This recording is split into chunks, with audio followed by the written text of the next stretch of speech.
அறிவியர் சொந்தங்கள் அனைவருக்கும் வணக்கம். இன்றைய போட்டியின் 2வது தலைப்பு அண்ணலும் நோக்கினாள் அவளும் நோக்கினாள். விஸ்வாமித்திரர் ராமன் இலக்குவன் இவங்க 2 பேரையும் கூட்டிட்டு மிதிலை நகரில் நடந்து வர்றாரு. அப்போ அங்கே அரண்மனை மேலே உள்ள கொடியானது திருமகளே எங்களுக்கு மகளாக பிறந்திருக்கா, சீதையாக பிறந்திருக்கா, அவளை ராமன் சீக்கிரம் திருமணம் செஞ்சு கூட்டிகிட்டு போகுமாறு அந்த மாதிரி சொல்கிற மாதிரி அந்த கொடி அசைஞ்சது.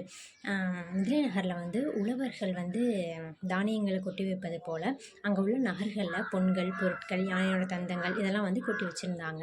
பெண்கள் வீதிகளில் நடனமாடிக்கொண்டும் பாடிக்கொண்டும் இருந்தாங்க. அங்கே உள்ள பெண்கள் வீதியில் நடக்கக்கூடிய நிகழ்ச்சியில் பார்க்க உப்பரிகை மேலே நின்று பார்ப்பாங்க.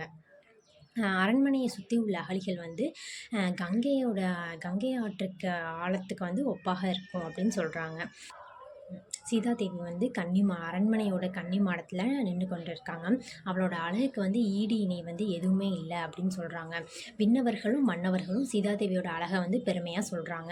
நம்ம ஒரு பெண்கள் ஒரு அணிகலன்களை அணியும் போது அந்த பெண்களுக்கு தான் அது அழகு.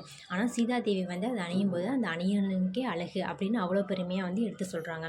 திருப்பார்கடலை கடைந்த போது உருவான அமிர்தம் கூட சீதாதேவியின் அழகுக்கு ஈடு இல்லை அப்படின்னு அவளோட அழகை ரொம்ப சிறப்பாக எடுத்துரைக்கிறாங்க. ராமன் அந்த மிதிலை நகரில் நடந்து வரும்போது சீதாதேவி கன்னிமாடத்துலேருந்து அவங்க பார்க்குறாங்க. இருவருடைய கண்களும் ஒன்றை ஒன்று கவ்விக்கொண்டது. இருவரும் பார்த்ததும் ஈருயிர் ஓருடல் போல் ஆயினர். சீதாதேவி ராமனோட வலிமையான தோள்களை பார்த்து கொண்டே இருக்காங்க. ராமன் சீதையோட கண்களை பார்க்குறாரு. தன்னோட கண்ணை அசைக்காமல் ராமனை பார்த்து கொண்டே இருக்காங்க. ஒரு நிமிஷம் அந்த கண்ணை அசைஞ்சா கூட ராமன் தன்னோட பார்வையிலேருந்து போயிடுவார் அப்படின்னு சொல்லி இரு கண்களையும் அசைக்காமல் அவரோட அழகை பார்த்து கொண்டே இருக்காங்க. ராமன் அந்த வீதியிலேருந்து மறையும் போது அவங்களுக்கு ரொம்ப வருத்தமாயிருது. எண்ணரும் நிலத்தினால் இணையார் நின்றொழி கண்ணொரு கண்ணினை கட்டி அண்ணலும் நோக்கினாள் அவளும் நோக்கினாள் அப்படின்னு 2 பேரும் பார்த்ததை கம்பர் ரொம்ப அழகாக சொல்கிறாரு. அதுக்கப்புறம் சீதாதேவி நினைக்கிறாங்க இவர் மன்மதராக இருப்பாரோ அப்படின்னு. அப்புறம் ஒருவேளை மன்மதனாக இருந்தால் கையில் கரும்பு வில் வச்சுருப்பார். இவர் மன்மதன் அல்ல, இவர் மூங்கில் வில் தான் வச்சுருந்தார் அப்படின்னு சொல்கிறாங்க.